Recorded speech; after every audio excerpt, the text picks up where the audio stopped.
address.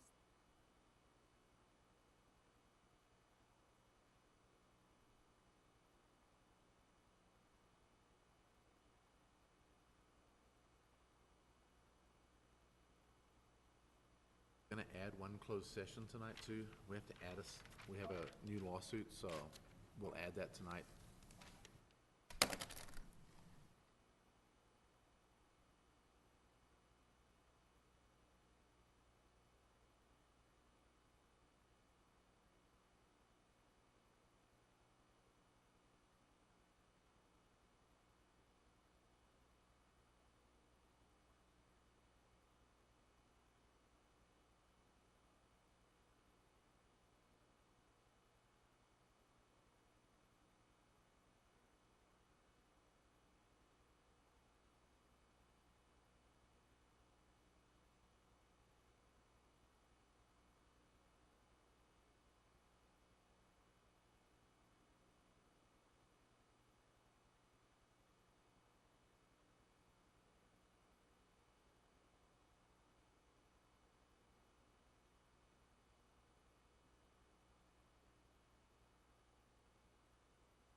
It is now 5 o'clock, December 19th, 2017, and I call to order the meeting of the City Council of the City of Victorville. And the City Council sitting is the Library Board of Trustees, Southern California Logistics Rail Authority, Southern California Logistics Airport Authority, successor agency to the Victorville Redevelopment Agency, the Victorville Joint Powers Financing Authority, the Victorville Water District, and the city as housing assets successor. Can we have roll call, please? Councilmember Gomez. Good evening. Councilmember Kennedy. Here. Councilmember Negretti. Here. Mayor Pro Tem Cox. Here. Mayor Garcia. Here. This is the time and place for the general public to address the city council on any item listed or not listed on the agenda per Government Code Section 54954.3. State law prohibits the council from addressing any issue not previously included on the agenda. The council may receive testimony and set the matter to a subsequent meeting. I don't see anyone in the audience that wants to address the council. Therefore, can we have declaration of closed session items by city attorney, please? Thank you, Mayor Garcia. We have several items this evening. However, several of these matters are related. First item is anticipated litigation pursuant to Government Code 54956.9 D2, and the facts and circumstances pertaining to that are set forth pursuant to Government Code 54956.9 E3. That's item A for the City Council. Items B and C are related to items H, I, J, and K. B and C on behalf of the City Council, H, I, J, and K on behalf of the Airport Authority. That is existing litigation pursuant to Government Code 54956.9 D1, and the case names and case numbers are all set forth on the agenda. Item D on behalf of the City Council is related to item L on behalf of the Airport Authority. Again, existing litigation pursuant to Government Code 54956.9 D1, and the case name and case numbers are set forth on the agenda. Item E and item F are real property negotiations on behalf of the City Council pursuant to Government Code 54956.8. And with respect to both E and F, the parcels and the properties are identified as well as the negotiating parties. Item G is public employee appointment pursuant to Government Code Section 54957, and the position is interim city manager. Item M, as in Mary, is real property negotiations on behalf of the successor agency pursuant to Government Code 54956.8, and again, the parcel information and parties are set forth on the agenda. And lastly, I would ask you to add an item pursuant to Government Code 54954.2B2 as an urgency matter. In order to do so, you have to make a finding that the item arose after the posting of the agenda and that there's immediate need to take action. The item in question is actually the receipt of new litigation that we received today after the posting of the agenda. It would be pending litigation pursuant to Government Code 54956.9 D1, and the case is David Stapleton et al. Versus the City of Victorville et al., case number 517CV02469. As I mentioned, this was received today, and since we do not have a meeting at the beginning of January, we may have to respond timely, so there's no time to respond. I'd like to get direction on this tonight, so I need a motion in order to add that based on the findings that it arose after the posting of the agenda and there's immediate need.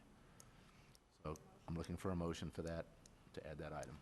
I make a motion to add session items. Second.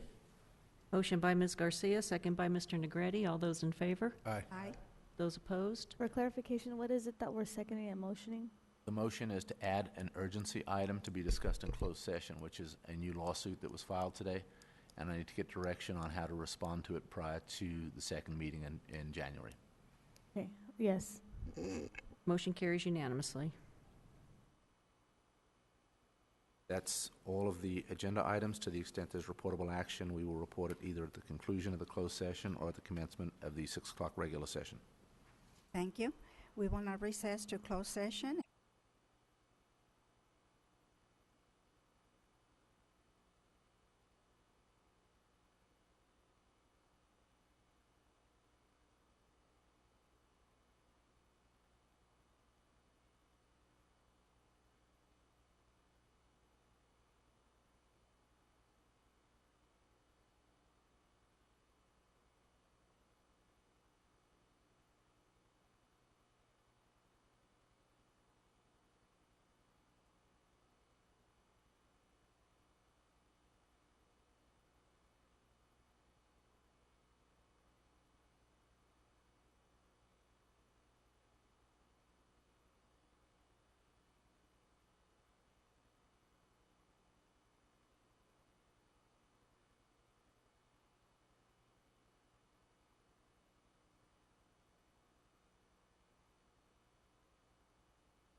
Southern California Logistics Airport Authority, successor agency to the Victorville Redevelopment Agency, the Victorville Joint Powers Financing Authority, the Victorville Water District, and the city as housing assets successor.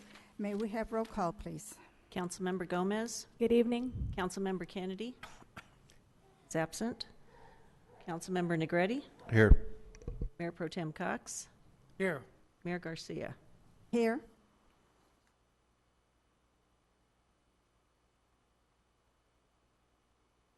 May we have closed session announcements by our city attorney, please? Thank you, Mayor Garcia. We had several items this evening, however, many of them are related.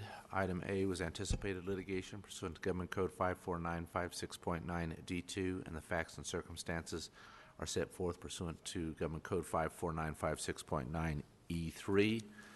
Items B and C on behalf of the City Council were related to items H, I, J, and K on behalf of the Airport Authority. That is pending litigation pursuant to Government Code 54956.9D1, and the case names and case numbers are all set forth on the agenda. Item D on behalf of the City Council was related to item L on behalf of the Airport Authority. Again, existing litigation pursuant to Government Code 54956.9D1, and again, the case names and case numbers are set forth on the agenda. Items E and F on behalf of the City Council, real property negotiations pursuant to Government Code 54956.8. The negotiating parties and the designated the properties are designated on the agenda. Item G is public employee appointment pursuant to Government Code 54957, position title Interim City Manager. And lastly, item M on behalf of the successor agency was real property negotiations pursuant to Government Code 54956.8. In addition to those items, the council agreed to add an urgency item pursuant to Government Code 54954.2B2 and made the finding that there's immediate need to take action on this item and that it occurred after the posting of the agenda. The item was pending litigation pursuant to Government Code 54956.9D1. The case name is Stapleton et al. Versus City of Victorville, and the case number is 517CV02469. At this point, there is no reportable action with respect to any of those items. Thank you very much. The invocation will be delivered by Pastor Tim Cool from High Desert Church, and the Pledge of Allegiance to be led by Police Chief John Schuler. So please stand.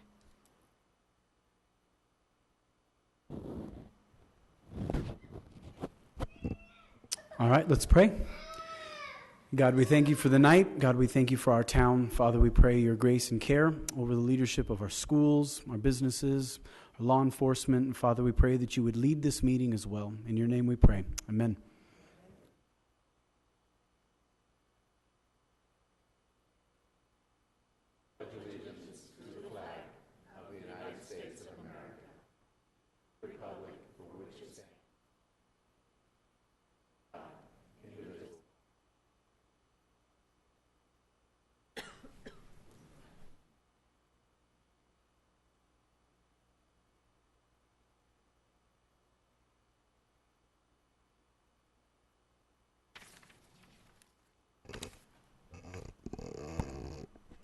This evening, I do have some special presentations, and I will come down and do the presentations.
Can you hear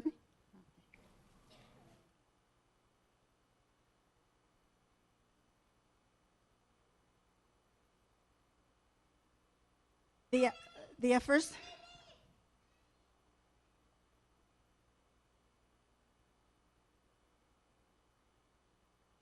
The first presentation that I have here is for Hannah Reynolds. Hannah, how are you doing? Nice to meet you. You can stand over here.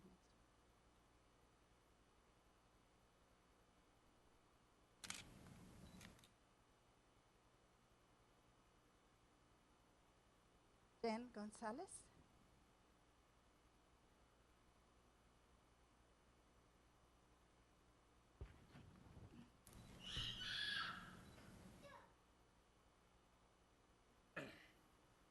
I am pleased to present this certificate that I have here of recognition to Hannah Reynolds for winning the City of Victorville's Civil Rights Memorial Essay Contest, a sixth grader at Galileo Academy.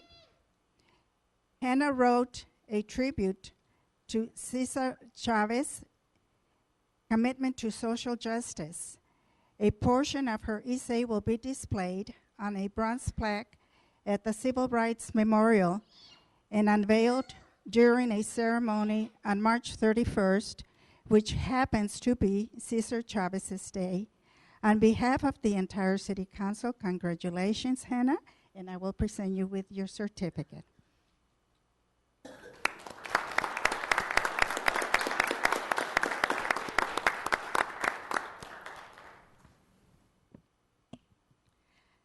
City of Victorville 2017 Civil Rights Memorial Essay Contest presented to Hannah Reynolds. In recognition of your winning essay about civil rights leader Cesar Chavez, a permanent bronze plaque will be installed at the Victorville Civil Rights Memorial. Your name and a portion of the essay will be viewed and appreciated for all future generations to appreciate. Congratulations, Hannah Reynolds, and we are so proud and happy that you won. Here you are. So let's give her a big hand.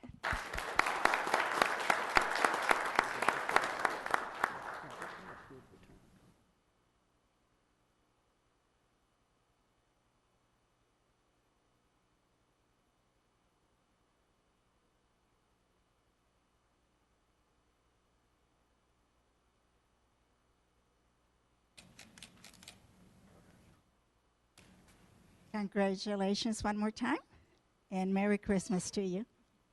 Thank you.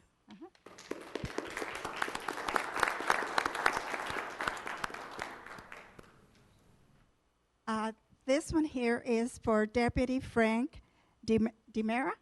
Is that the way pronounced? DiMera. Is he here? Come on down.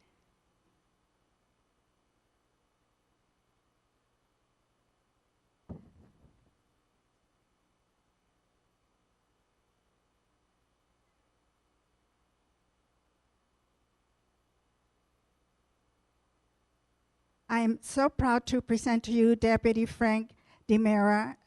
He is the main advisor for the Sheriff's Explorer program. Deputy DiMera recently transported the explorers to the Victorville home of transported the explorers to the Victorville home of an elderly woman who is on a fixed income, lives alone, and has no family nearby. Deputy DiMera used his own money to purchase a Christmas tree and decorations. With the help of explorers, they decorated the woman's home and tree for the finishing touches. Deputy DiMera filled some of the kitchen cabinets with food to help her along the way. It is my pleasure to present Deputy DiMera with this certificate on behalf of the City Council in recognition and appreciation of his kindness and dedication to the residents of the city.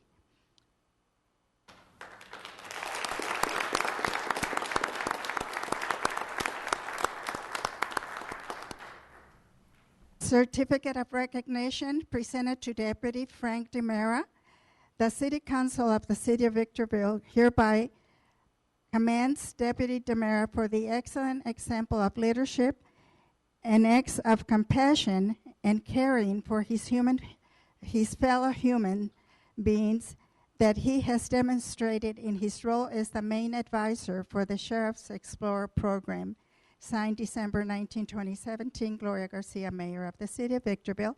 Congratulations, and we are so proud of what you have done, and it just goes to show that you have a big heart, and if we had more people like you in this world, we would all be much better people for that. Congratulations. Thank you so very much. Happy New Year, and may God bless you and give you prosperity, good health, and joy. Thank you. Let's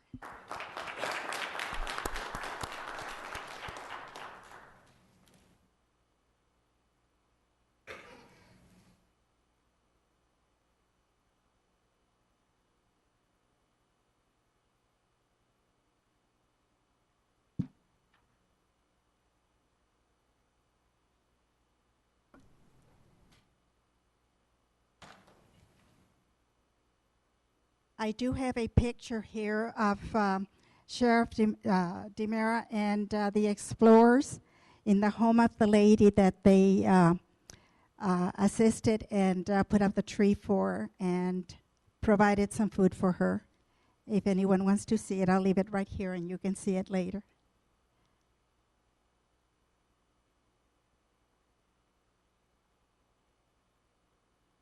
Well, here comes the part that's always kind of sad. Sadly, tonight we will bid farewell to our city manager, Doug Robertson. Doug has been with the city for more than 15 years and served as our city manager for just about half that time. He took the helm at a difficult time and throughout his leadership created problem-solving and passion to innovate. We are churning a new chapter in Victorville. The expansion of Restaurant Row and growth at SCLA are visible symbols of Doc's influence on our city. We are sad to see you go, but we wish you well as you move on to your new position with Apple Valley. We know you are leaving us in good hands with Keith. Thank you for your distinguished service to Victorville, and now may I have Mr. Doug Robertson come down, please.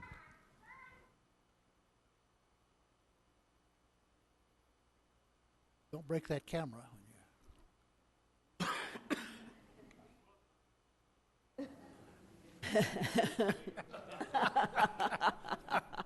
Not sure that suit's legal.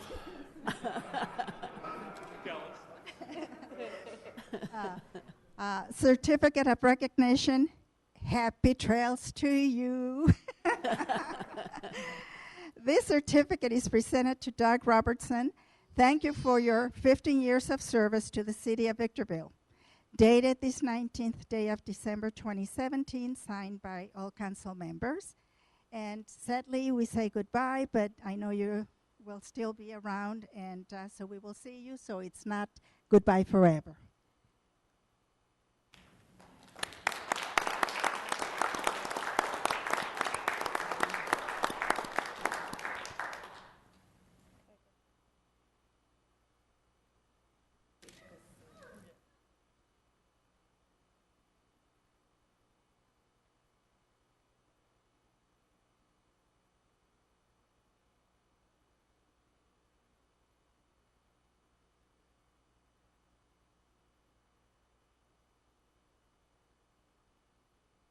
Thing is heavy.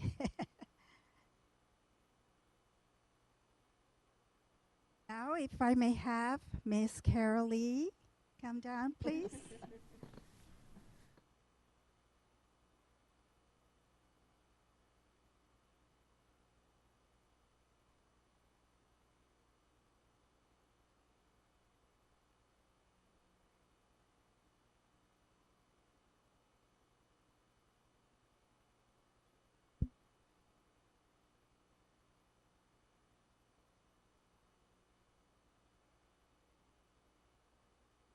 At this time, I'd like to make a special presentation to our city clerk, Carol Lee Bates.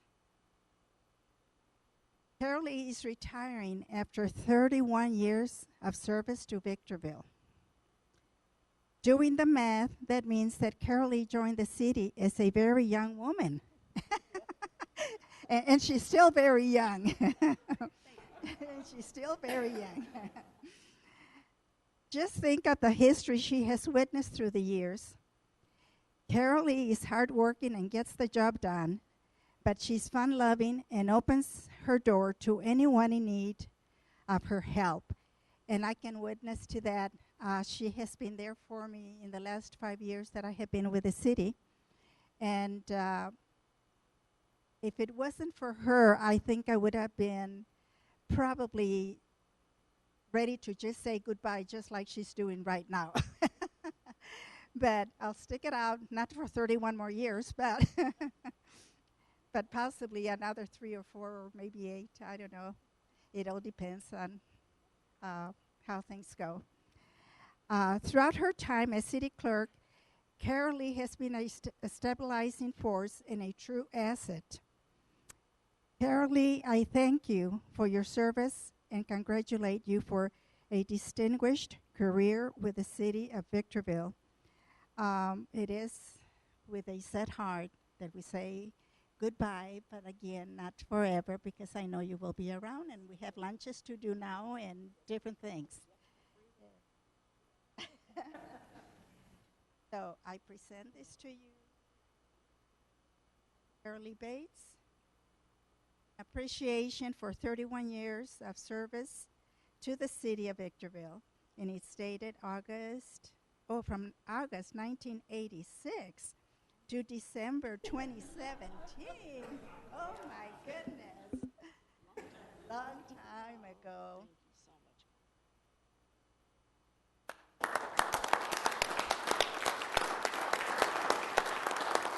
Are all thank you. Very deserving, very deserving. Thank you.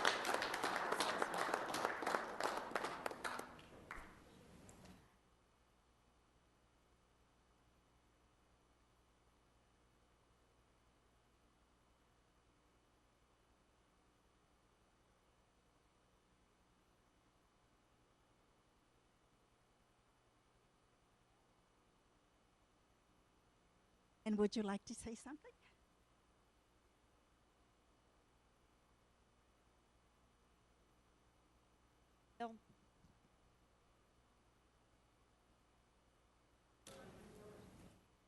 Hello? Good? On. Okay. Actually, the first job, first full-time job that I applied for at the city was in the recreation division as a clerk typist. And I was so excited because I wanted to get a foot in the door at the city. I'd worked here as a temp, and I just had a good feeling from the minute I walked into City Hall. Just the vibe was good. And so I really wanted a full-time job. And so when that position came up, I thought, well, I worked here as a temp, so, I've got to know some people, and, I've got these great skills. I can type and take shorthand and all this stuff, and I didn't get picked for the job. And I was just so bummed out, and, I thought, God, what went wrong? So I moved on and took another job and worked at that job for about a year, and then an opening came up in the city manager's office, secretary position. And so I applied for that, and thank you, Mr. Cox, for hiring me. I was just a kid, didn't really know anything about a city or a city council or city manager. Yep, but it has been just a wonderful part of my life. I've enjoyed it, and it's been great knowing all the staff, all the councils over the years, and the city managers, and I just feel very fortunate, and I'm ready to go, but I have thoroughly enjoyed my time here.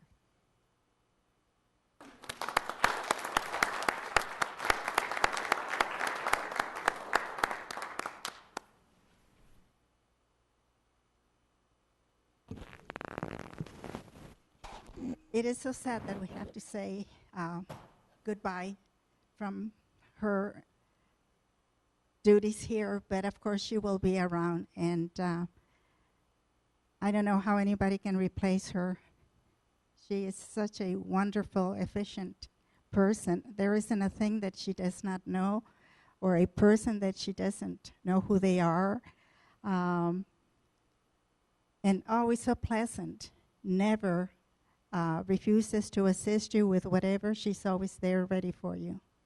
So anyhow, thank you, Carolee. Thank you, Gloria. Thank you. I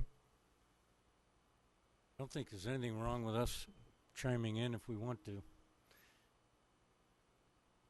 Needs city managers, we need the deputies, we need all the high-powered city staff.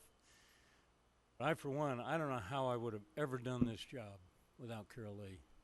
I think either Marcy or Carolee was the first face I looked at when I decided to run. But there isn't hardly a week goes by that I'm not on the phone with her a couple of times to understand my job, to know what needs to be done. It's been a huge help. If I could just go really quick. Thank you, Carolee, for all of your service, and just to know that when I first came in to consider running for council was actually 2012, and I did get a good vibe, but I realized very quickly what this would entail, and but one of the real joys that I always tell people of doing this is meeting great folks that we have here in the desert. Most people would not know all the different folks that are throughout the desert, but just that good vibe you talked about, and the class and the support that you've given everyone. You know, sometimes things come down to personalities, but I've always found you to be one of the most pleasant people I've ever met in my whole life. So I really wish you best wishes and continued success. And of course, I feel like, you know, we're just not that far away. And of course, whatever you need from us, you know, we're here for you. Thank you. Madam Mayor, I don't know how long we worked together, but it was a long time. But Carolee was literally, you know, she was the right hand of the city manager. We didn't have an assistant city manager or deputy back then. I think that was the first person that I had met that worked so hard. She had a talent that's not required anymore, which is shorthand. That, I'm telling you, she saved my life more than once with all of the information that was going on. And I have thanked her over and over and over. Carolee, I can't thank you enough for all the years of service. It's been great. I was a benefactor of that, but especially the employees, and the city of Victorville was a benefactor. Thank you so much.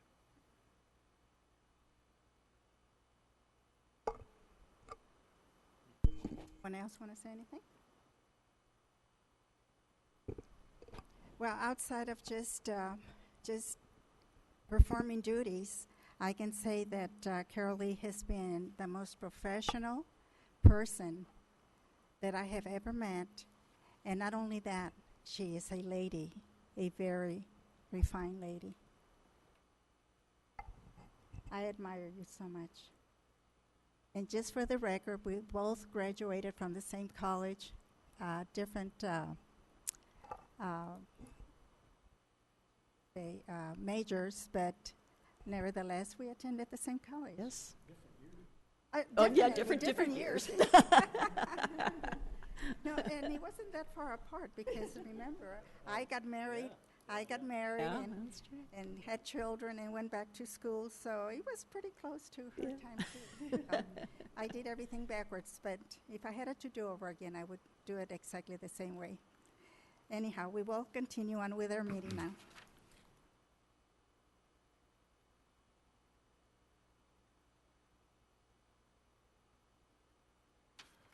Okay, we do not, let's see, we did the, Madam Clerk, will you please present the agenda to the council and any revisions to the agenda? Yes, Mayor Garcia. Persons who wish to address the council on a specific item or any item that does not appear on the agenda are requested to complete one of the white speaker cards located in the council chambers lobby and give it to the city clerk prior to the meeting. The mayor will call upon each individual who has submitted a speaker card. Pursuant to Government Code Section 54954.3, state law prohibits the council from addressing any issue not previously included on the agenda. The council may receive testimony and set the matter to a subsequent meeting. Comments made during the public hearings, written communications, or public comment sections of the agenda are to be limited to 3 minutes per speaker or less as deemed necessary by the mayor. Communications are to be addressed directly to the city council. Individual comments to staff or members of the audience are not permitted. Any person or group who interferes with the conduct of a city council meeting by willfully interrupting and or disrupting the meeting is subject to removal. A peace officer may be requested to assist with the removal should any person or group fail to comply with an order of removal by the council. Any person or group who resists removal by a peace officer is subject to arrest and prosecution pursuant to California Government Code Section 54957.9, Penal Code Section 403. All documents to be considered for approval at this meeting are before the council, and there is one revision to tonight's agenda, and that relates to item number B3, and this is a memorandum from the city engineer clarifying information that is contained in that agenda item. That information is on the dais and available to the public, and those are all the revisions I have. Thank you. Thank you very much. Now we move on to appeal hearings, and we start with item A1, request for continuance of appeal hearing by Sterling Capital Investments applicant on case plan 17-00017- a site plan to allow for an approximately 500,000 square foot addition to an existing distribution warehouse. Appellant Laws I don't know how to Drury LLP. I hope I pronounced it right. Madam Clerk, please read the recommendation. The recommendation is that the City Council open the public hearing and take any testimony and continue the item to the February 20th, 2018 City Council meeting. Are there any questions by council members for staff?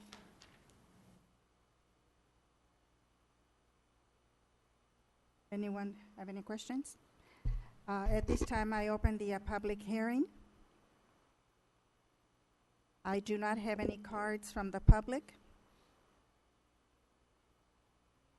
It'd be helpful to have a motion to continue this item to February 20th meeting. Madam Mayor, I move to continue this item to the February 20th, 2018 meeting.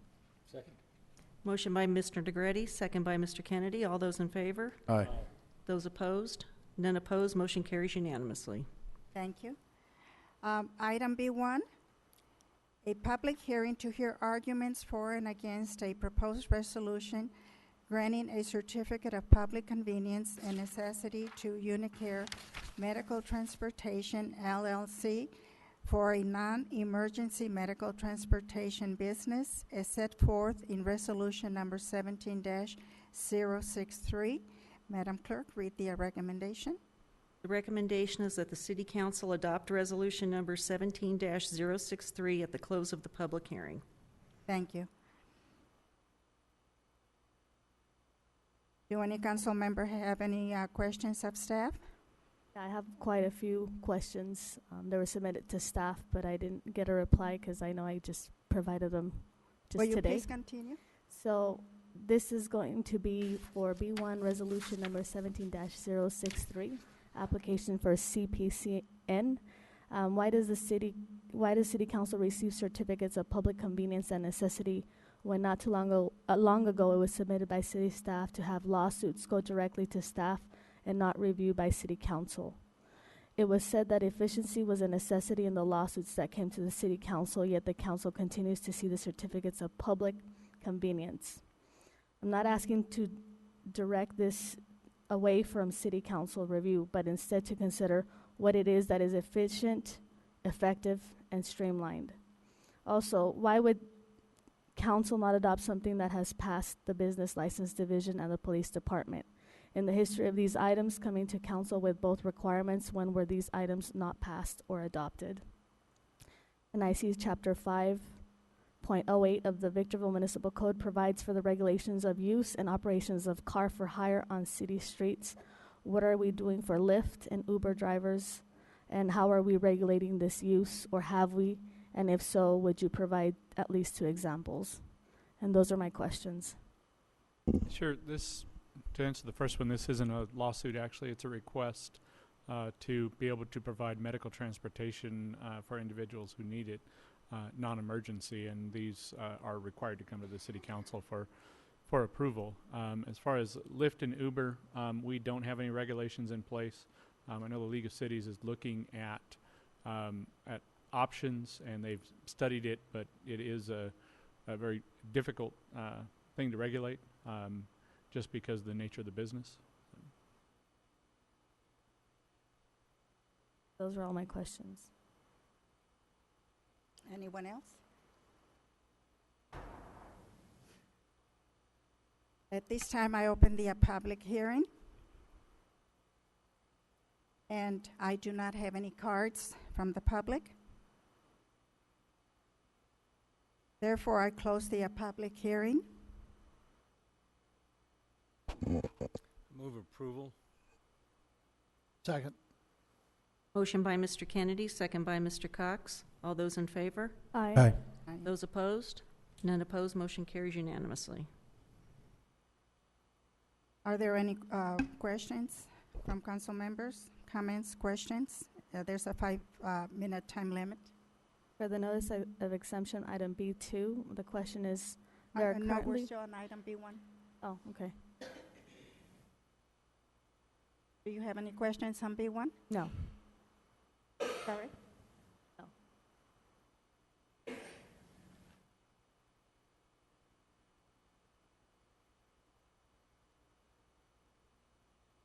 So I move on to item B2, a public hearing to hear arguments for and against a notice of intent to adopt a notice of exemption. Madam Clerk, please read the recommendation. The recommendation is that the City Council adopt and approve the notice of exemption for the Santa Fe Wash Manhole Erosion Control Project. Does any council member have any questions of staff at this time? Yes, for item B2, notice of exemption. There are currently 4 manholes per agenda item B2. If one is in the Santa Fe Wash, where are the other 3 and where are they addressed? That's my only question. Madam Mayor, members of the council, this is an item dealing with the notice of intent to adopt the notice of exemption, and the notice of exemption is intended to allow for the commencement of the physical work in the Santa Fe Wash to occur. Lately, we've been trying to do these items in connection or in companion with the actual award of contract to try to make them more simple. We actually awarded at the last council meeting the contract for this work, so this is becoming the formality as to dealing with the environmental side of it. Speaking to the question asked, the improvements are all done within or along the Santa Fe Channel upon the manholes that lead to the sewer trunk lines. So there's no address. In fact, there's an illustration in the staff write-up that identifies a little bit better where along the Santa Fe Channel the physical work is to occur. Thank you. Did you have any other questions? No further questions. I open the public hearing. I do not have any cards from the public, so I close the public hearing. Does anyone want to, any council member would like to discuss the item? No? Can I have a motion?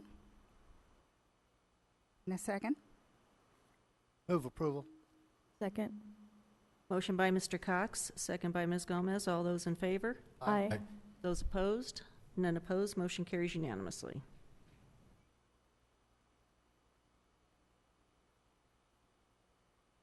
Item B3, is there a presentation on this one? This is the one that has the revision.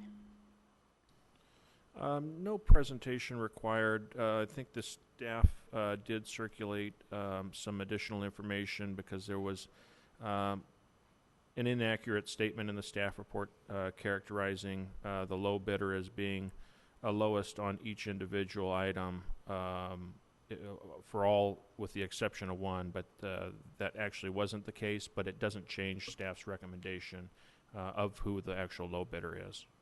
Okay. A public hearing to hear arguments for and against approval of notice of exemption and award of contract to Christensen Brothers General Engineering, Inc. Madam Clerk, read the recommendation. That the Water District Board of Directors approve the notice of exemption and award a contract to Christensen Brothers General Engineering in the amount of not to exceed $620,000 for the service line replacement project area number 2 with the option of 4 annual contract extensions. Thank you. Any council member have questions of staff? Yes, I do.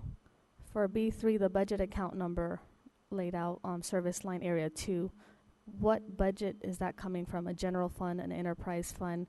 I saw how it says general line, but I didn't know if that was actually a fund that it was coming from. Line area number 2. Service line area 2, bear with me, see if there's a map. I know to answer the basic part of the question, this is water district funds, so they're restricted to the water district, and this actually looks like project area 2, which is the old WID 2 area.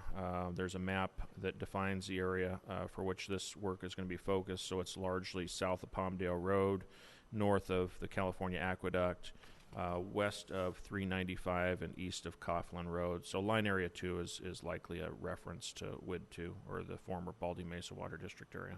Thank you. No further questions. I open the public hearing, and I do not have any cards from the public. Therefore, I close the public hearing. Any council member have any questions or discussion on this item? You know, I have other questions on this one. Go ahead.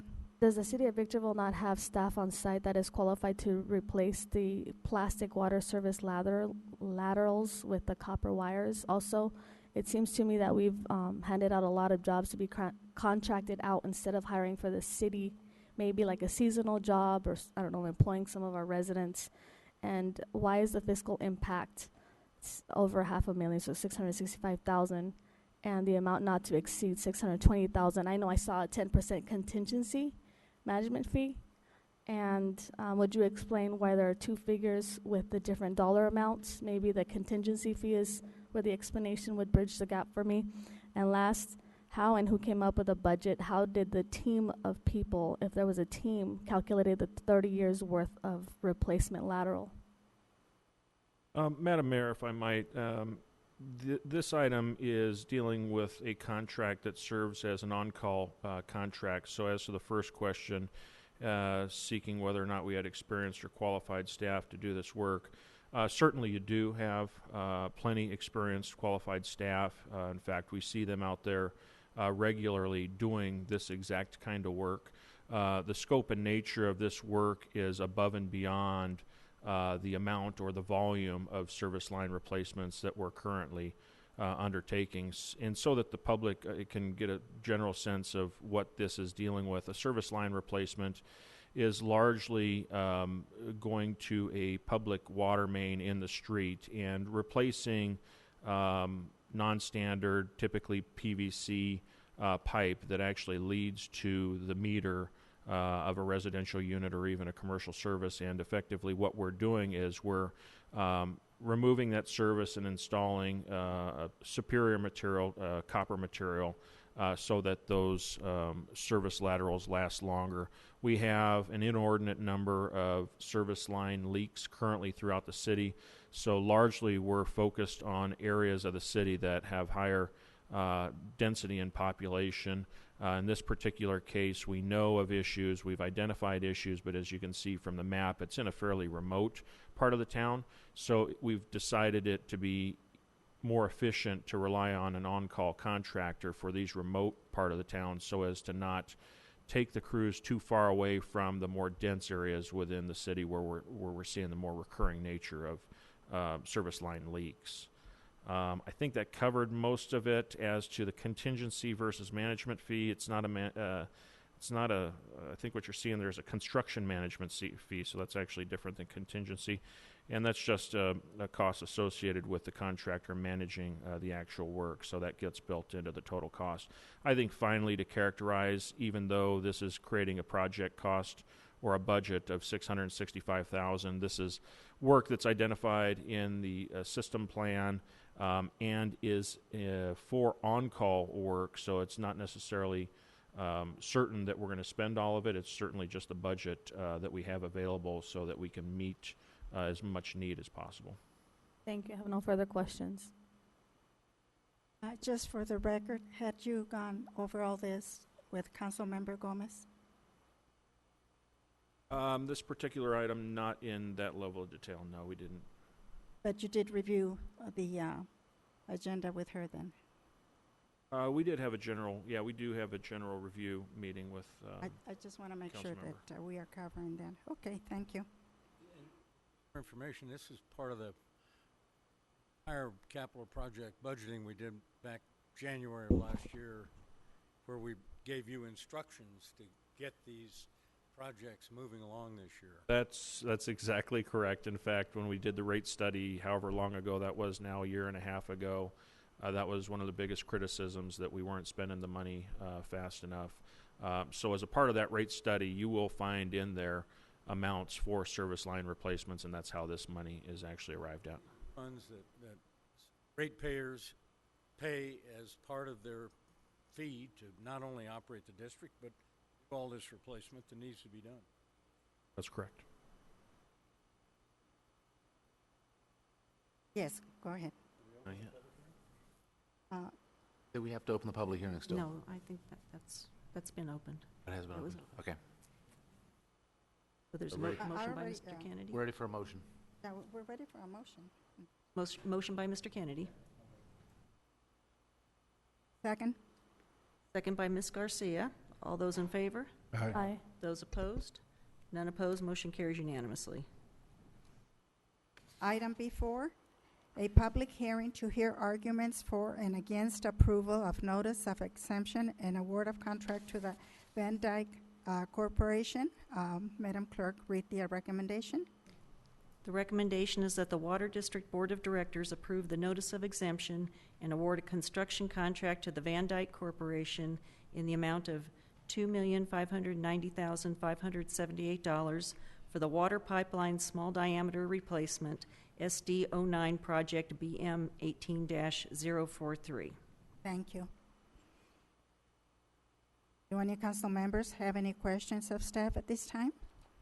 Yes, I do. So for item B4, there were 11 bidders. I don't know who they were, so if someone can supply that information. And what were their construction management totals and their contingency? Because I'm starting to find a couple of patterns that I'd like to see if that's how it works. Not quite sure yet. And was there a reason as to why a bid schedule was not submitted for this agenda item as it was submitted for the agenda item B3? This bid had a total bid in words, and at an earlier agenda, I remember that the bid that was not in writing as this one was, there was some discrepancy that was excused when there was a lower bidder that was not in words. I don't know if you guys can recall previous 2 agendas, 3 agendas ago. And is this a technicality that may be used by staff to exclude a bidder? And what caused city staff to focus on area SD-09? Madam Mayor and members of the council, if I might, as to the bid schedule, I think it's really just a formatting difference between staff preparing this item. So comparing the previous item, I think it was B3 to this B4, there was an alluding to a bid schedule. Certainly in B4, it's not in the staff report, but if you actually go a little bit deeper into the document, I think it's page 4 or 5, you will, in fact, find the bid schedule, and you'll find the bid schedule for each of the respective bidders. Certainly, as it relates to trying to exclude, I think that was one of the questions. It is a public bidding process, so it's open to the public. I don't know of any opportunity to exclude a potential bidder. As it turns out in this particular case, we weighed the final three low bidders, which is outlined in your staff, and we actually bid asking for the total construction cost absent contingencies. The contingency is something that we add on, so it does not affect the outcome of the low bidders. I think finally, if I understand all the questions correctly as to why this area and not another area of the city, certainly I can speak to, well, first what this project is doing is it's replacing a very small diameter pipe, and it's actually replacing it with an 8-inch pipe. So you're going to get a lot more flow. You're going to get a much more robust system and make the actual water delivery system healthier to operate. But I can speak to that question as it relates to the large area and what we call the square mile area. One of the main reasons why we're getting this project out now, or would like to get this project out now, is because we do intend in the spring to go out with a major slurry seal project for the square mile. So ideally, we'd like to do our trenching and cutting of the road system before we actually go in and make the slurry improvements to try to nicen up those neighborhoods.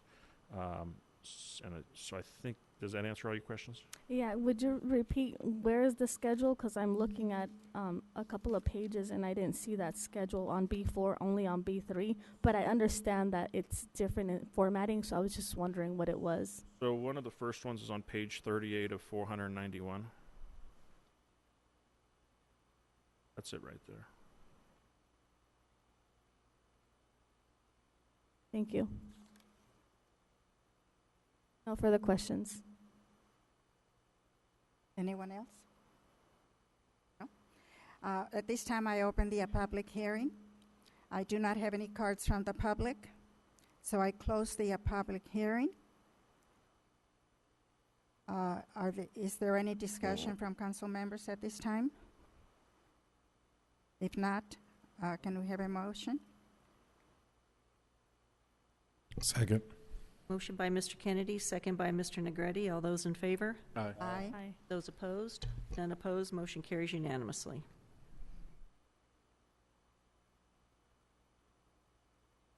Now we move on to consent calendar. Consent calendar items C1 through C8 can be approved with one motion unless there is a request to remove an item for further discussion. I have discussions on all consent calendars with the exception of C3. On all except C3. Yeah, all of them except for C3. Move approval of C3. Second. Motion by Mr. Negretti, second by Ms. Garcia. All those in favor? Aye. All those opposed?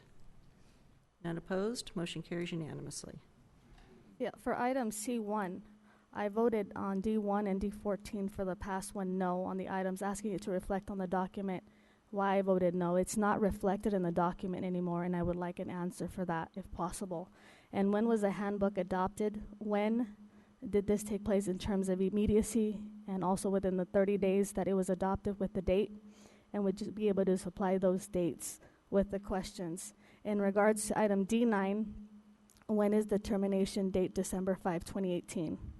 And will it be automatically agendized to know when it's terminated? And we're talking about the PACE program there. When will council receive the quarterly reports to look at this program occurrences, meaning the dates and time? And I'd like to see an update from staff at a prior months before it automatically expires to please take note to let us know when this is going to come about rather than having someone to agendize for C2, Administrative Services Department payroll list. Would you verify if employee's ID 1146 is on-call, part-time, or an employee, a seasonal employee, or what it is that this person is getting $5 for and $50 for? To me, that was just a little bit abstract, so I thought I'd call it out. For C4, the commercial demand schedule, what are the medical reimbursements for? I see a lot of them there, a slew of people getting some of these. And for the Adelanto Elementary School District, the crossing guard services is something that Victorville gets reimbursed for. I was under the impression that they hire, we help them hire, or they hire, and then we pay. So I was just making that connection because I know we did it for another school, elementary. And in terms of Apple Valley Animal Hospital, I was wondering if the city of Victorville asks its clients to pay for the spay and neuter program, or is that something that the city does out of courtesy? For C5, Amendment 1 to the Regional Agreement Project CC 17-069, we have Infinity National Security Services and the library. I was just wondering if we wanted to make the connection between All Tech and Infinity to now be one with city services in the library and City Hall. And C8, under VIP and senior groups, I see 623 participants in the Spanish section. That's very new to me. I haven't seen that. I think that's magnificent. I was wondering if I can get some pertinent information in regards to that, and that would be under Christian, and then that's it.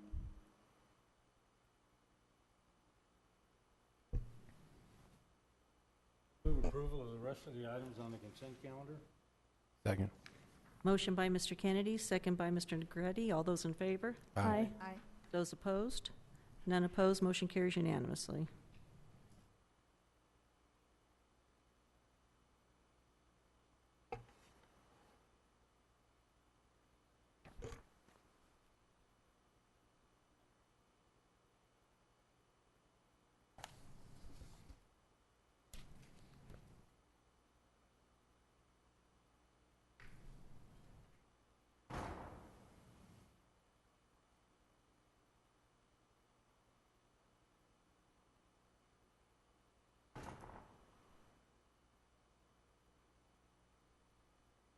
Now we move on to written communications.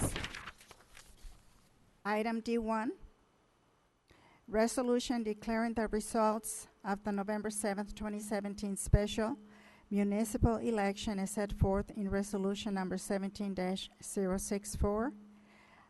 Madam Clerk, read the recommendation. The recommendation is that the City Council adopt resolution number 17-064. Thank you. Move approval. Second. Motion by Mr. Kennedy, second by Mr. Cox. All those in favor? Aye. Those opposed? I have a comment on item D1. Do we know what the total cost expended went to promote Measure K ballots and how much the special election cost the taxpayers of Victorville? Yes. Do we know what the total cost expended went to promote Measure K ballots and how much the special election cost the taxpayers of Victorville? As far as the cost of the election, I can answer that part. We don't know yet. We don't have the bill.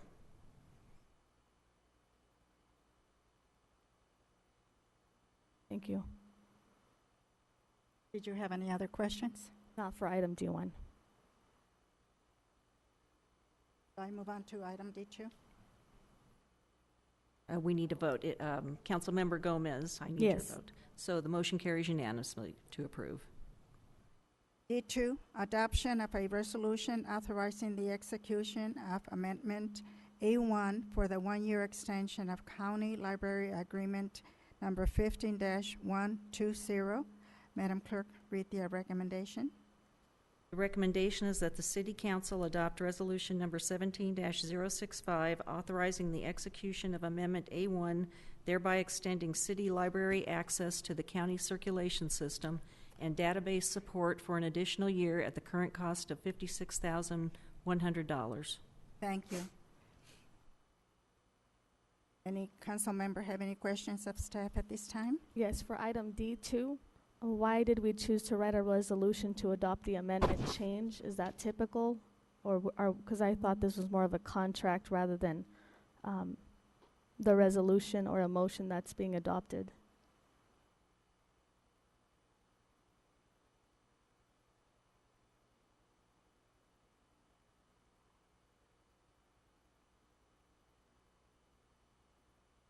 Good evening, Madam Mayor and Council. If I can answer your question best I can, we sent this to Council because of the dollar value of the contract, which was $56,100 for the year, and because it was an extension, it has to go through council. So then it's normal procedure to write a resolution rather than have an agreement or an MOU or a contract? That's pretty much what I was asking. It would be typical to do a resolution for an amendment when the original contract was approved by a resolution. Okay, thank you. No further questions. Thank you. Move approval. I do not have any cards from the public. Motion by Mr. Negretti, second by Mr. Kennedy. All those in favor? Aye. Those opposed? None opposed. Motion carries unanimously. Item D3, Green Tree Boulevard Circulation Map Classification. Madam Clerk, read the recommendation. The recommendation is that the City Council receive and file a report on the Green Tree Boulevard circulation map classification, and any direction given to staff would be at the discretion of the City Council. Does any council member have any questions of staff at this time Comment. or comments? Okay. My understanding is the Planning Commission recommends a joint meeting with the City Council before there are any changes to the circulation map. Have we received that request from the Planning Commission yet, Madam Clerk? I have not received that request. Okay, my request is that the City Council take no action of any kind until they receive the request, make a determination whether or not they want to have a joint meeting. I recommend we do, but we don't have the request in front of us. I think it would be improper until we have a formal request.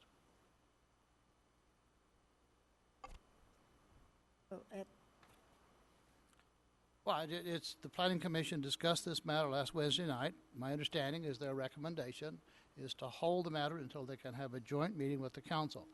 They haven't forwarded that to the council or the city clerk yet. So I think it would be improper to do anything until we receive the Planning Commission. At that point, the council can determine if they want to have a joint meeting or not. But this time, you can't. I think it's a receive and file. My recommendation, the council do nothing. Not receive and file. Well, just don't do anything. You don't have there was a reason for this being on here, but at the time this was discussed, I made a request to put Green Tree Boulevard for discussion on the council. Discussion only.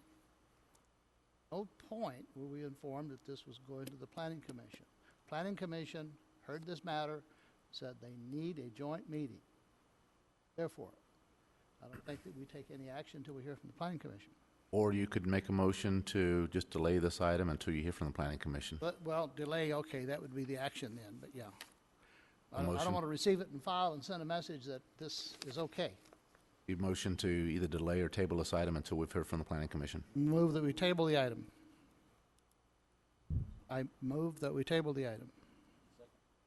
Motion by Mr. Cox, second by Mr. Kennedy. All those in favor? Aye. Aye. Those opposed? I also have comment on this. I was reading the circulation element, and it said failure to achieve an effective roadway network would have negative economic consequences that could adversely affect the quality of life for local residents and businesses.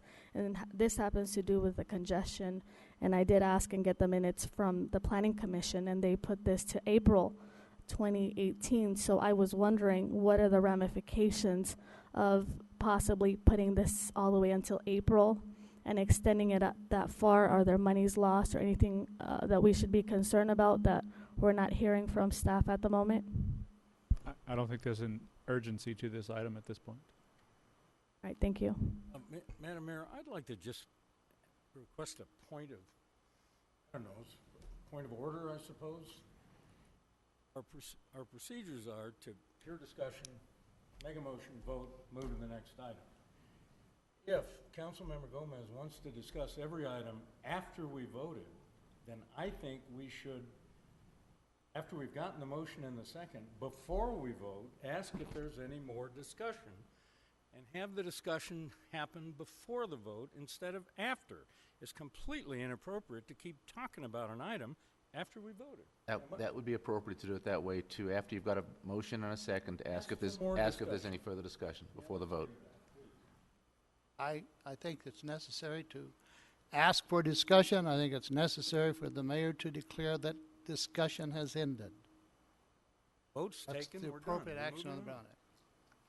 Yeah, so as a point of order, when Mr. Cost went ahead and did the commenting, there was an immediate action to move the item, and so there was no recollection of who was going to be talking, so I'm going to always make commentary. So if this is what we're going to do, I totally agree. If there's an end of discussion, if that's also said, but also give other council members the opportunity to speak, so I totally agree with that as well. Okay, I move on to item D4. Construct. Mayor Garcia, just for the record, I do need to record Councilmember Gomez vote. Was that a yes? Yes. Or- okay, thank you. Item D4, construction, contract award for runway 17/35 rehabilitation. Madam Clerk, read the recommendation. The recommendation is that the Board of Directors approve the award of a construction contract to Kaufman Specialties, Inc. in the amount not to exceed $11,965,000 for one runway 1735 rehabilitation project number CC 17-111. I'm just following my instructions from our city attorney, and are there any council members that have any questions of staff at this time? No. Move approval. Second? Motion by Mr. Negretti, second by Mr. Kennedy. All those. Now would be Aye. appropriate to ask for any further discussion.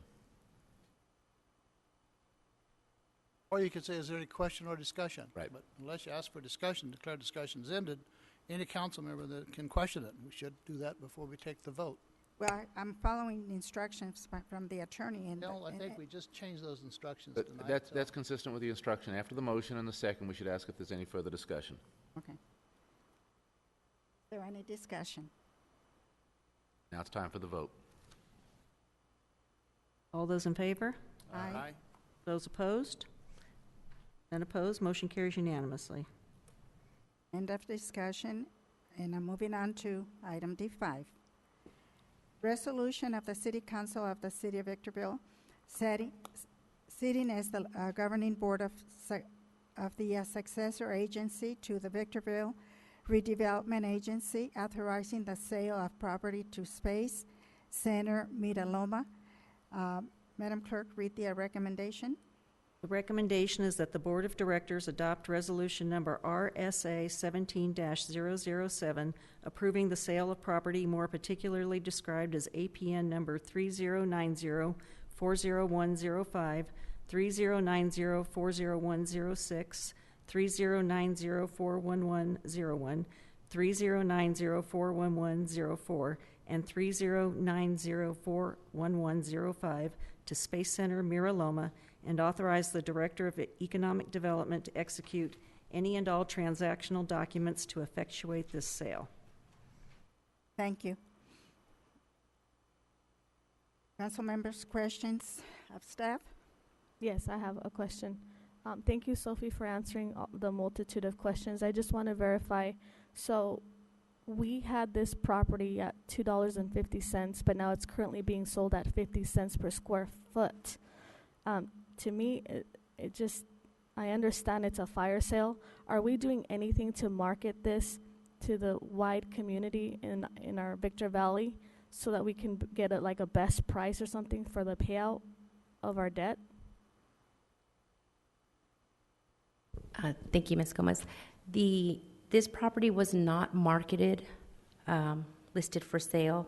The direction that we received and the approval we received from the State Department of Finance in our long-range property management plan was to offer the property to Space Center Miraloma at the appraised value, because we had demonstrated in the written record that the former RDA had been in active discussions with that group to sell the property to them prior to the dissolution occurring. So it was not listed on the open market, but it is being sold at the appraised value.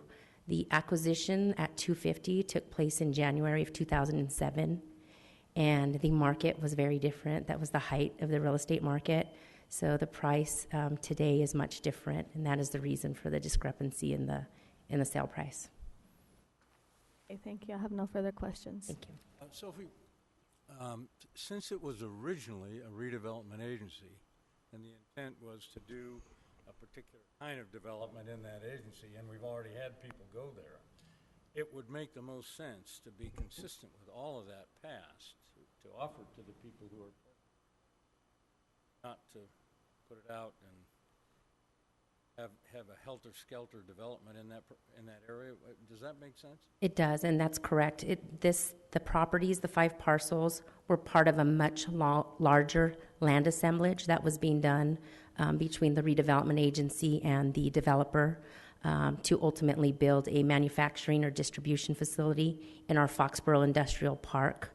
And so we were in that process of acquiring properties. It was a partnership, as many of our RDA projects were, and it would have led to that ultimate development. And so they were the logical buyer. They were in line to buy, but because of the dissolution, that couldn't move forward. And so we're just recognizing and honoring that work in those years and the intent of what was going to happen with the property in offering it to this developer at the appraised value. And am I right in this, that the proceeds don't come to the city, they go to the successor agency, and then they get distributed according to the Department of Finance? And That is correct. whole disbanding of RDA, that whole methodology. That's correct. They will not be available to the city for expenditures. They go to the successor agency. They're used first to pay for any enforceable obligations in the current ROPS period, and if there is residual, then they'll be distributed to the affected taxing entities in that project area. Thank you. Thank you. I do not have any cards from the public. So can we have a motion? Assuming that discussion has ended, I move approval based on the staff's recommendation. Motion by Mr. Cox, second by Mr. Kennedy. Is there any further discussion? No. Time for a vote. All those in favor? Aye. Those opposed? None opposed. Motion carries unanimously. Now we move on to D6. Reject a bid proposal for SCLA Air Expressway fence relocation. Madam Clerk, read the recommendation. The recommendation is that the City Council reject the bid submittals for the SCLA Air Expressway fence relocation project. Thank you. Are there any questions for council members of staff? No. Anyone else? No? I do have some cards on this item. No? Well, these are all. Comment. Oh. I'll move that we reject the proposals. Second. Motion by Mr. Kennedy, second by Mr. Negretti. Any discussion? And the discussion has been closed. All those in favor? Aye. Those opposed? None opposed. Motion carries unanimously. Item D7, presentation of request to approve the purchase of Townmaster trailer model number T-40. Madam Clerk, read the recommendation. Recommendation is that the City Council award RDO Equipment Company as distributor to Towmaster Inc. the piggyback purchase of a Towmaster trailer model T40 in the amount of $29,576.96 under the Houston-Galveston Area Council Interlocal Contract for Cooperative Purchasing number 11-2956 as budgeted for in the fiscal year 2017-2018 Capital Improvement Project budget. Thank you. I do not have any cards from the public. Madam Mayor, I have a question. Yes. Maybe City Attorney should. 7, 8, 9, and 10 are all purchase decisions under the piggyback program. Is there? You could deal with them all in one motion as long as it's clear that the motion considers D7, D8, D9, and you ask for questions from council members on all three or any of those three items. Thank you. I would propose a motion to approve D7, 8, 9, and 10, and then let anybody who has specific questions fire away. Okay, any questions? Question, Madam Mayor. This is Houston-Galveston Cooperation Agreement.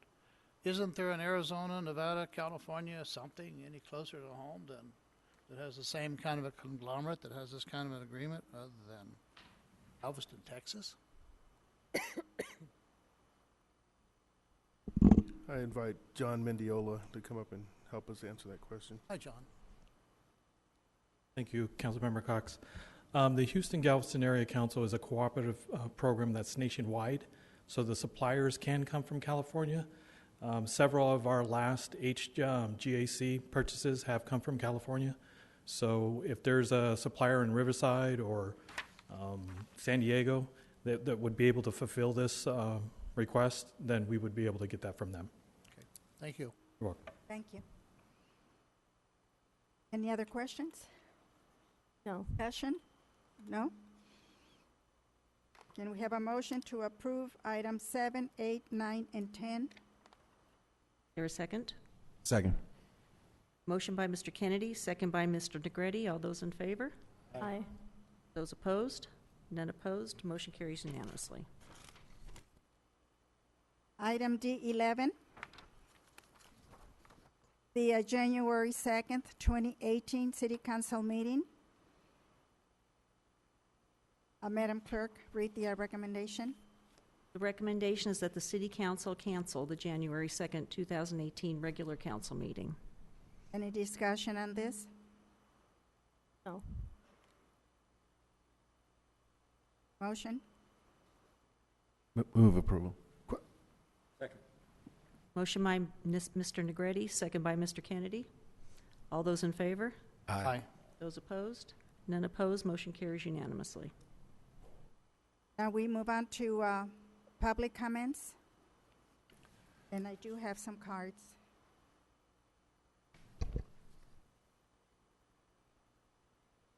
Jean Ulrich, and after Jean will be Christine Blakely. Good evening, Madam Mayor, members of the City Council. Last time I was here, we talked about dumping, and you advised me to talk to the city about putting some dumpsters up and some cameras and everything along those lines. And they chose to play the what-if game, and I got pretty frustrated over that because we do have a large dumping program here that they like to dump a lot of things in our area, especially where I live at over on the Dos Palmas, Monte Vista, the northwestern area of the town.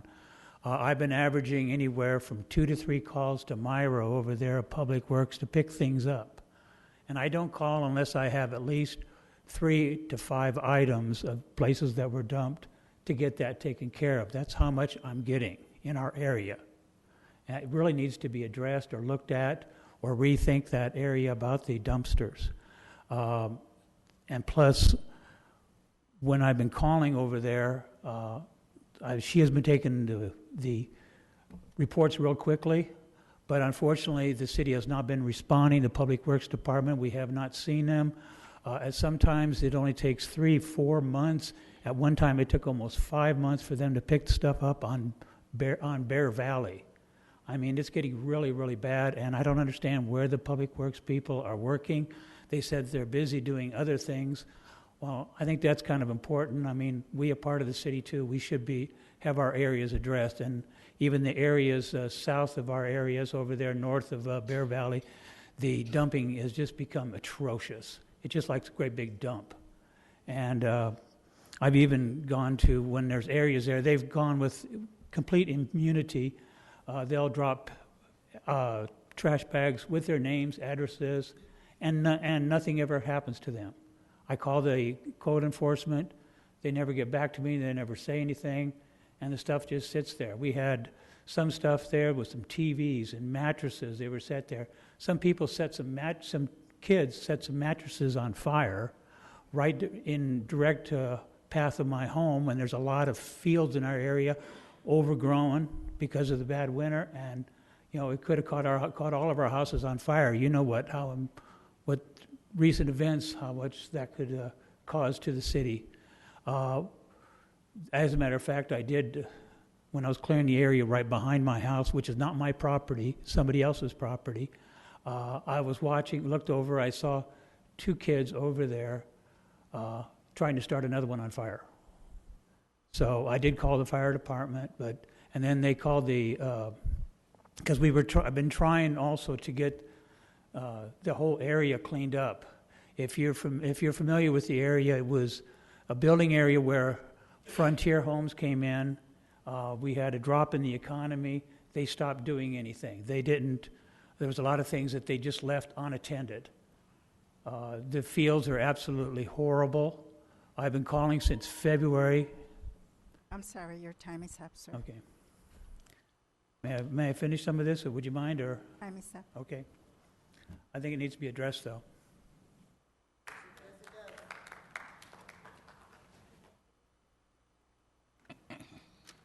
After Christine, it will be Lisa Ramirez.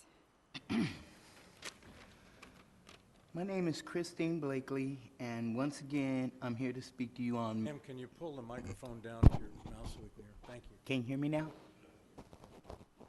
My name is Christine Blakely, and once again, I'm here to speak on medical cannabis. I've spoken to you guys many occasions, and I'm a resident of Victorville. You were elected to serve the citizens of Victorville, but somewhere along the line, you decided to serve yourselves. I don't know who gave you guys the permission to play God. I really don't care. But what it basically comes down to is, and what I basically want to know, is that I lived in the city of Victorville before you passed your ban on medical cannabis. And basically what I want to know, are you going to grandfather in all the people who got their medical recs before you passed your ban on medical cannabis? We need it. My doctors know about my medical cannabis. My insurance knows about my medical cannabis. And for you to tell me that I cannot use medical cannabis in my home is criminal. So are you going to grandfather all of us in who got our medical recs before you passed your ban? Are you going to pay to move us out of your city because you have now made it illegal for us to medicate legally? Or are you going to have the police come to our houses every day, unplug our medical equipment, and arrest us and send us down to West Valley? That's what I want to know. Doug Robertson said he was going to make it fair for us. You guys were going to invite us to the workshops. You didn't invite High Desert Cannabis Association. We've been emailing you guys. You're not responding back to us, which is your prerogative.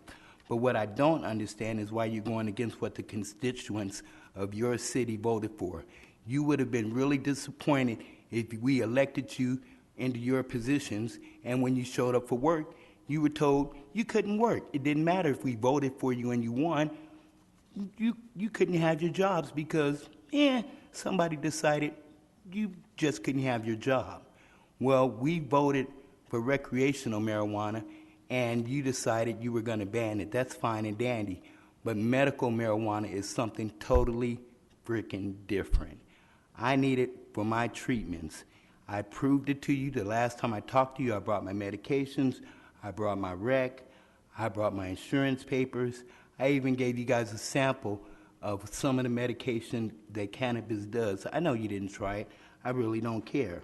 But what I do care about is mine and other people who use it for our medical treatments. What I also care about is be treated fairly in the city that I live in, that I pay taxes in. Taxes that apparently you guys misincorporate because the city's in the red. And I just sat here through one of your city council meetings and listened to you guys what you're using money for. It's unreal. Thank you. Question for staff. Is medical marijuana permitted under state law that takes effect January 1? Use of it?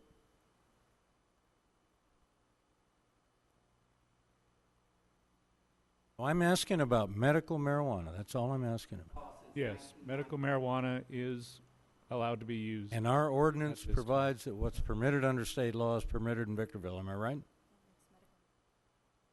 Am I right? Well, what's permitted under state law, there's different options.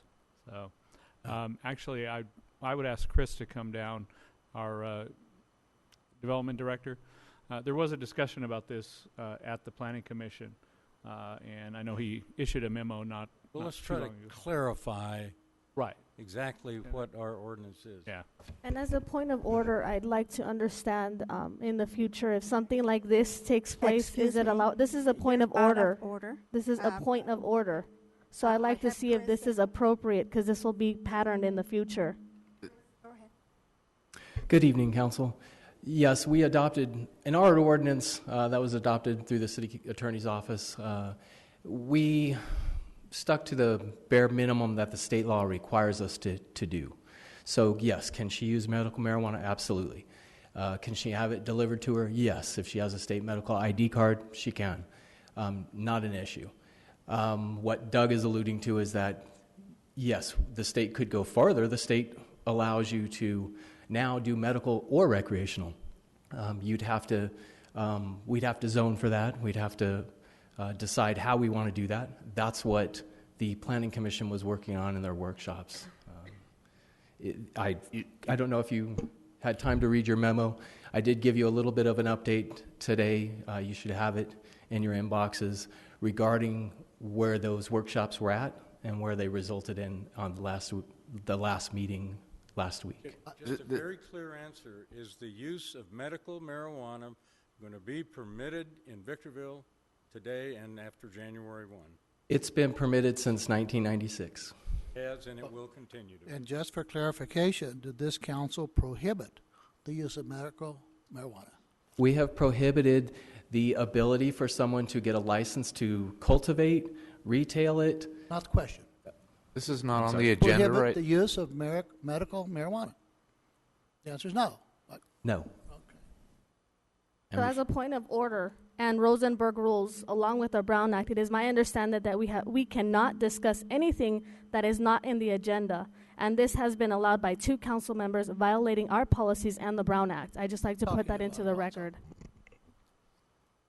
I want to clarify the record. When an individual claims that the council did something that they didn't do, that needs to be clarified, and I agree. No other discussion.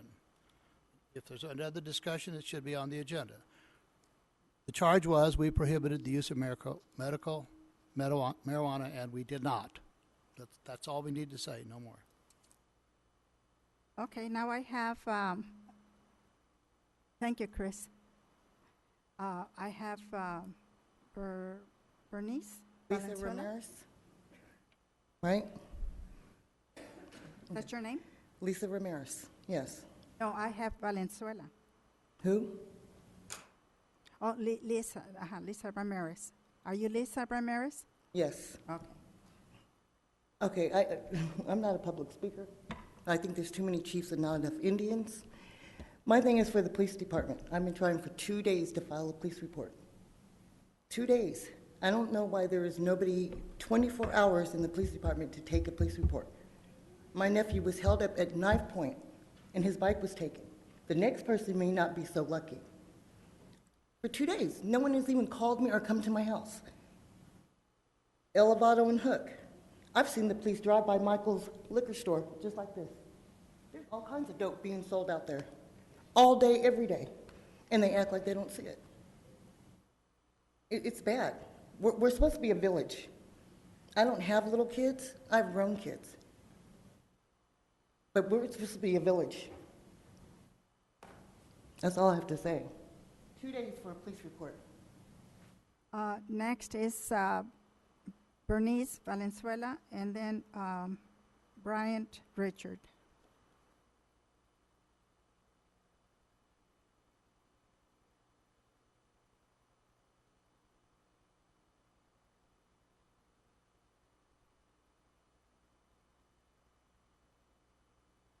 Is there a Valenzuela here? No? Okay. Bryant Richard?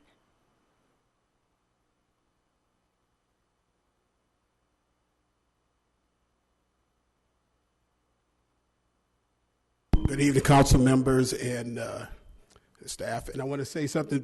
Thank you for Captain Scholler for your commitment for your police department, because your officers do respond in our area. And I know that you have a backdraft of calls and everything else, but what happens a lot of times, calls are by priority.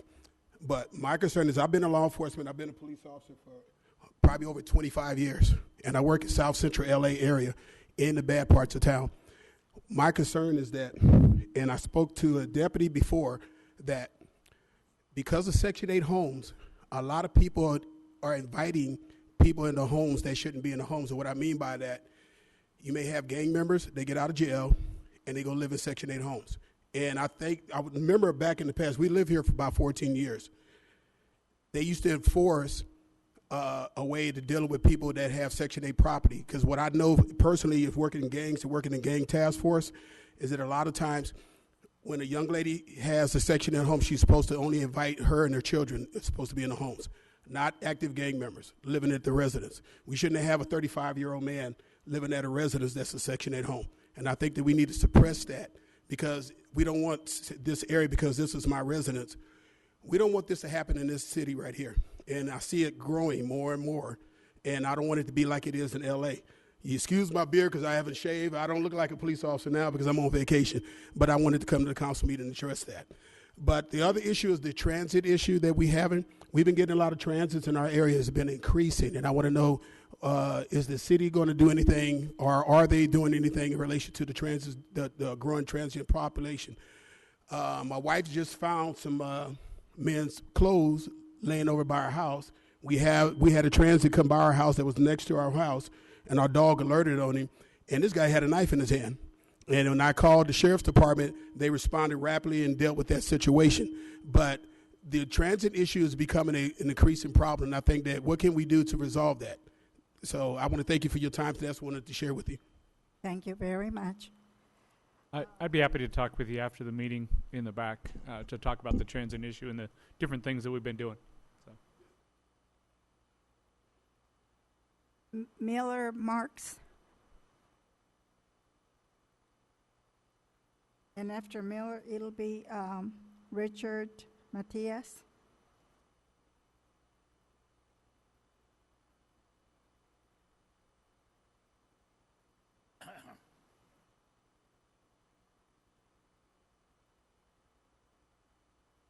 Well, good evening, everyone. Good evening, Madam Mayor and Council. And I wish everybody a Merry Christmas and a Happy New Year. I'm here for our traffic. I live on Mariposa and Tamarack, and the traffic is outrageous, very outrageous. We had a lot of accidents near my home, and I thank Captain Schuler for helping me out and explaining to me things I know, and the police department cooperated with us, and for the traffic, but it is chaotic. It's really out of control. Everybody's just taking their own speed limit. They don't obey the signs and everything. And I needed some protection where I live at, for at least some different signs to drop down the speed, or a caution light, or a wall for my home, because we had an accident back in October sometimes, and I was in my home, and I don't know what time it was, but it was very scary. I thought that young gentleman, everything went off. He hit the curve of my sidewalk, then he hit the telephone pole, then he wound up close to the freeway. His car is flipped upside down, and that really shook up all my family, especially my wife. And I just want to let everybody know if we could at least have safety, in our home, And there was a lot of incidents happened on Mariposa and Tamarack, and I just hope we can do something about it right away, because we just don't want no more accidents, and I'm just afraid that something might come in our home and come right in our bedroom, and and it's going to be too late. It gets a little scary because there's people driving like, oh God, it's terrible.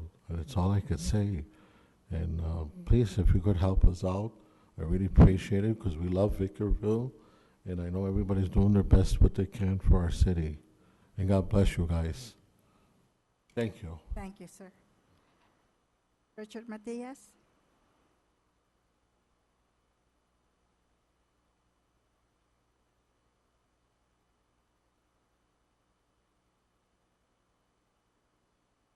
Not good at public speaking. How you guys doing today? Not going to take much of your time. I want to thank you. You guys are hard. Jobs are hard. I know. Don't envy you. I want to thank you again because in front of my building today, you guys fixed the sidewalk access. Looks amazing. I appreciate it.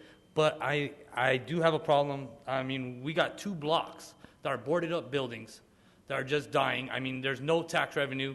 There's nothing happening in downtown Victorville. I know we're concentrating on Restaurant Road or whatever. I mean, let's not neglect our history. You know, parking needs to come back. The buildings, to me, it's because of lack of parking. The buildings are abandoned. It's ridiculous. I mean, I don't understand how we're just forgetting about Old Town. But thank you for your guys' time. I won't take too much longer. You guys have a good night. Thank you.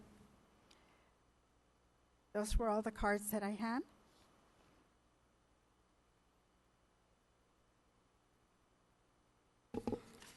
So now we move on to report from City Manager. Thank you, Madam Mayor, members of the council. Just to let you know, the library reopened Monday, December 18th, yesterday. So have new carpeting, new paint, and shelving. Upcoming events tomorrow from 9 to 2 up in our training rooms. The live stream will be here with a blood drive, so come and give blood.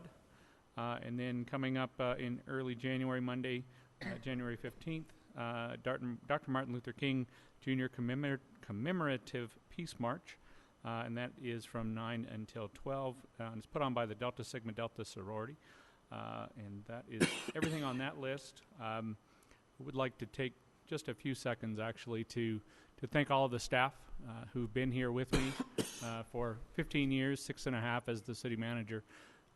Not to discount in any way the newer staff who have come, but I truly appreciate the staff who fought with us to keep this city moving forward. Through the rough years, 2008, 9, 10, 11, and 12, when we lost 200 of your coworkers and went down to not even a skeleton staff. The city kept running, and it kept running well, and I want to thank each and every one of you who endured all that and brought us back to prosperity. So thank you very much. Thank you. Now we will have discussion and possible action regarding items for the upcoming City Council agenda. I will start with Ms. Gomez. So Old Town planning update to City of Victorville, hopefully coming up in January. That's what I like to see in the agenda. So I make a motion to have Old Town planning update to the City Council coming up in January. That's my motion. Is that an update on? Yeah, just an update. Who would do that? Chris? Yeah, that's fine with me. Seconding the motion. All those in favor? Aye. Aye. Those opposed? None opposed, motion carries unanimously. Anyone else have anything for the agenda? Yeah. We hear from people from the community about problems they encounter personally. One thing we've always learned after years of doing this is there's always 2 sides to every story. So I would like to get a report from staff on the dumping issue in Victorville, generally where we have problems with dumping, and specifically on this location that we heard about tonight. This is the second time I think we've heard from, sorry, I don't remember your name, but I never want to discount one of these comments, but I do want to know what we are doing and what we're able to do and what we have the resources to do and how we're approaching it. So I'd like a staff report on dumping. That's a motion. Madam Mayor? Yes. Is there a second? I have comments, but I don't think I'm sorry, we were Councilmember taking- Gomez was finished. Just a second. Did we need to. We have a motion and a second to add that to the agenda. Do you want that in January, or as soon as staff can do that? Staff can do that. Is that Yeah. what you asked? Yeah, do you want it as an agenda item, though? Agenda, yes, I'd like an agenda item. And do you want it January or as soon as staff is? As soon as they can get to it. Okay, Yeah. so there's a motion to have staff provide that report and a second. Second. All those in favor? Aye. Aye. Those opposed? None opposed, motion carries unanimously. Yes, I did. So the second thing that I wanted to see if we can add on the agenda was modification of council policy handbook discussion. And that's my motion.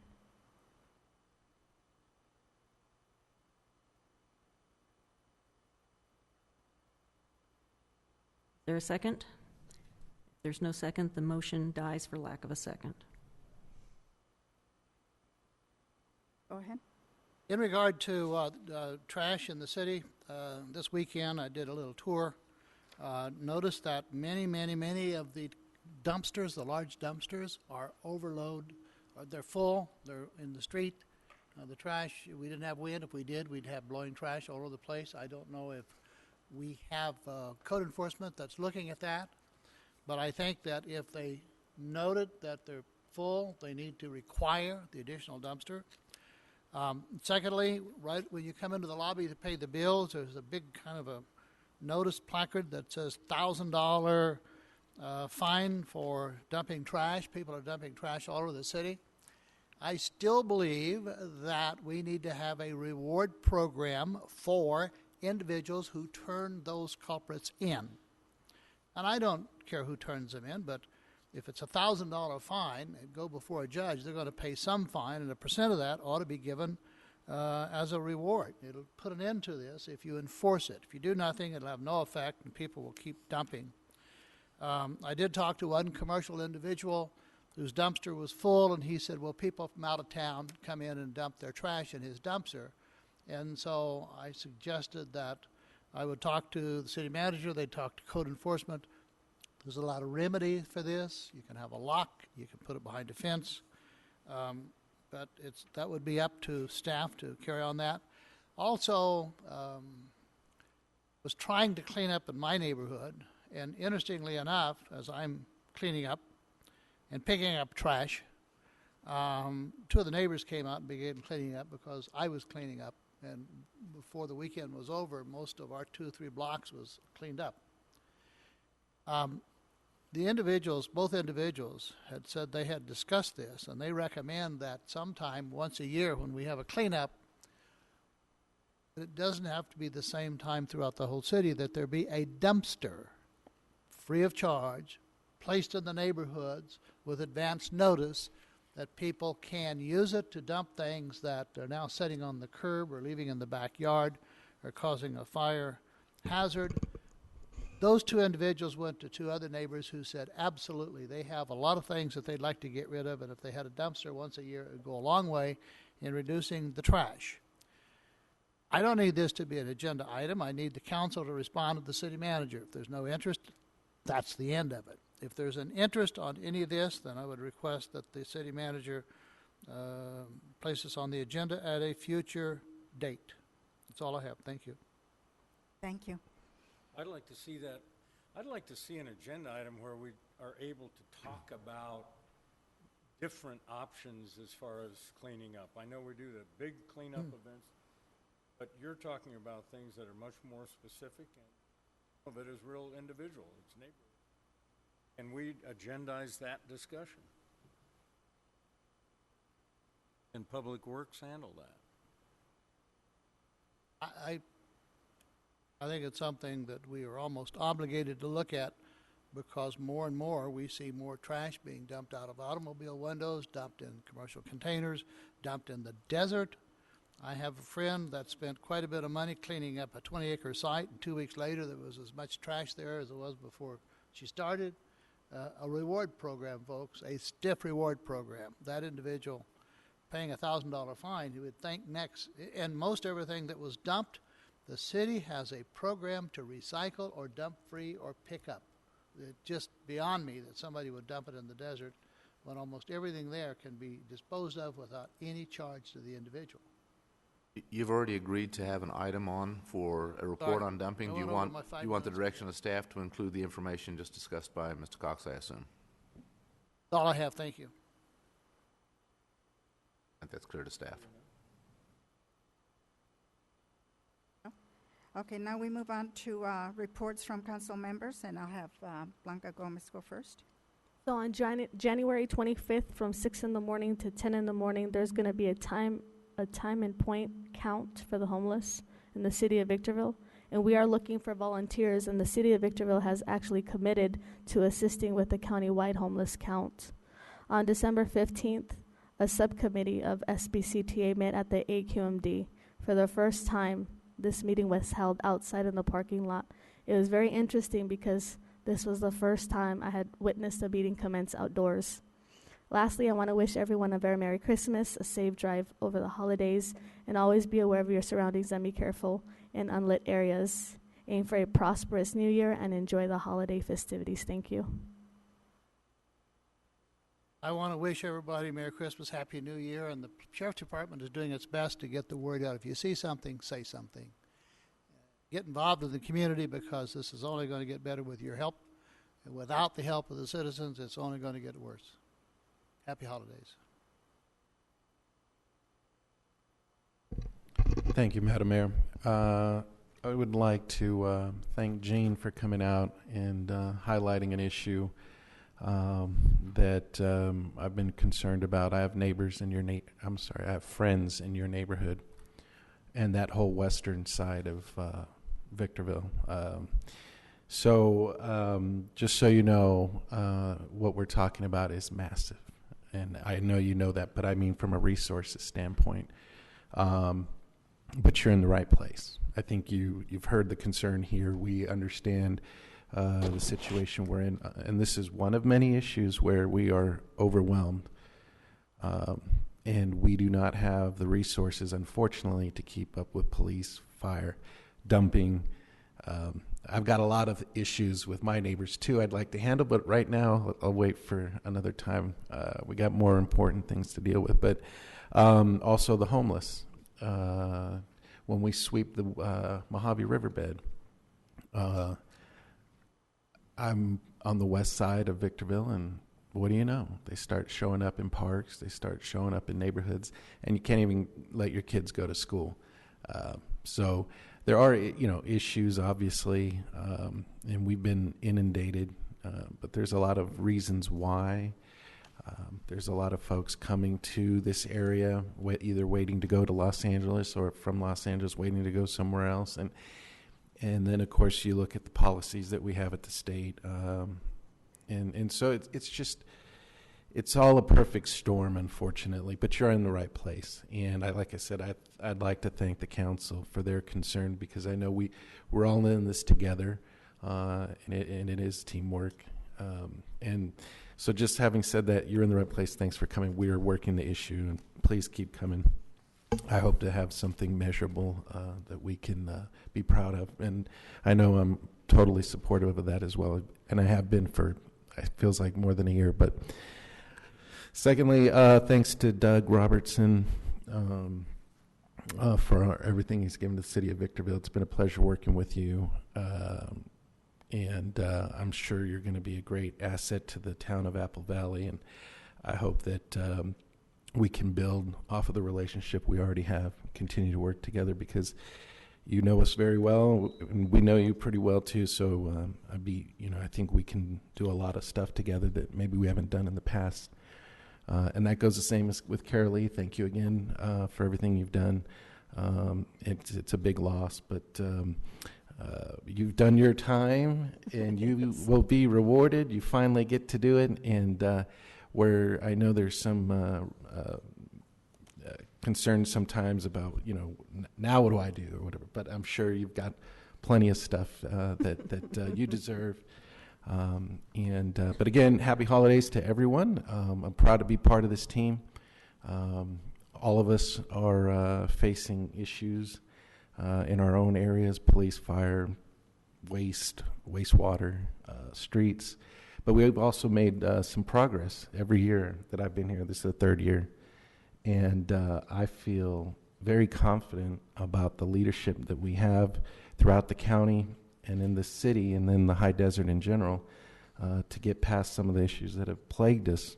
But every year, we haven't been able to resolve everything, but every year I think we've been making progress. So I hope the next year we'll be able to continue the great work we've done. Thanks. Just a couple of things, and I reinforce your comments to Doug. Doug, thank you for your service. We had a terrific Christmas parade this year, probably the best turnout I can remember in 7 or 8 years I've been riding in that parade. Staff did a wonderful job.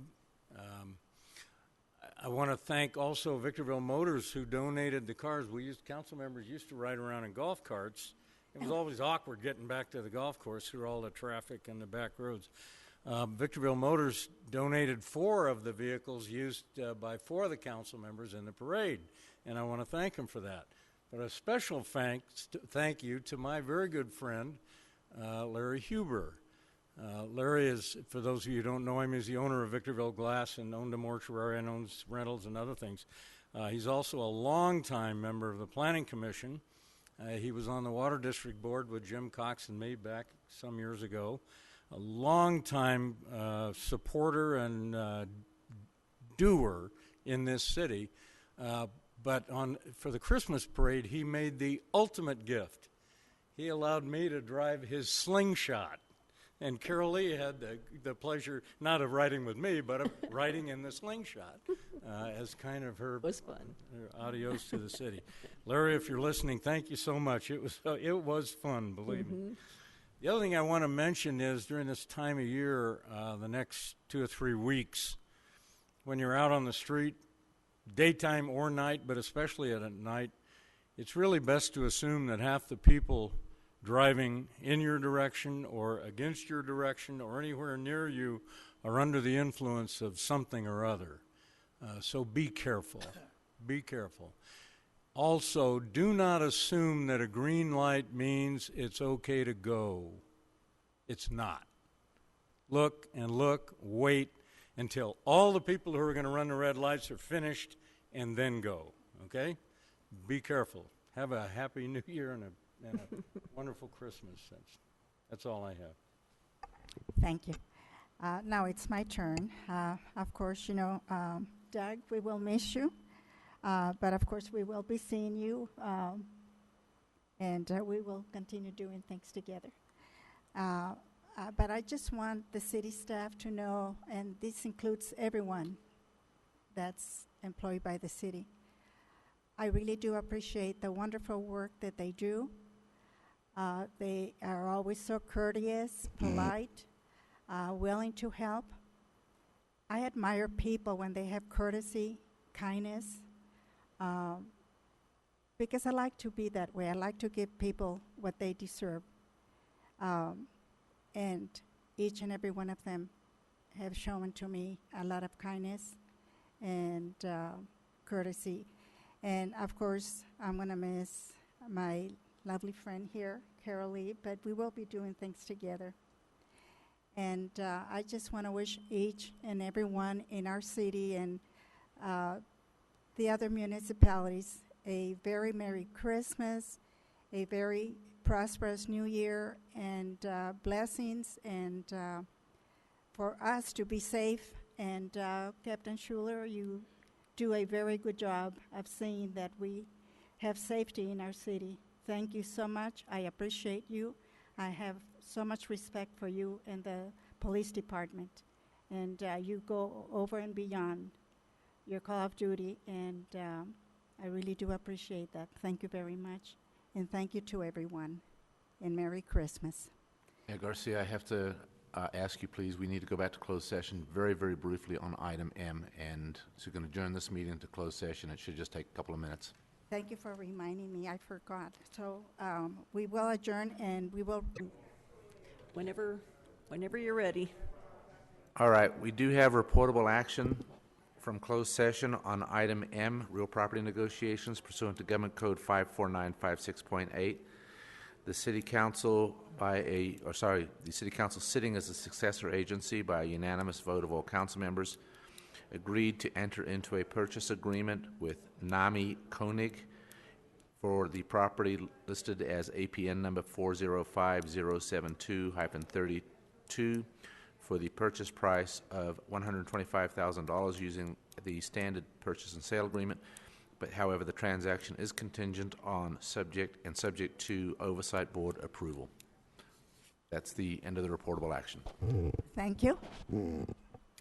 Meeting is adjourned. There you go. You're done. You're free. Off to frickin' Bora Bora.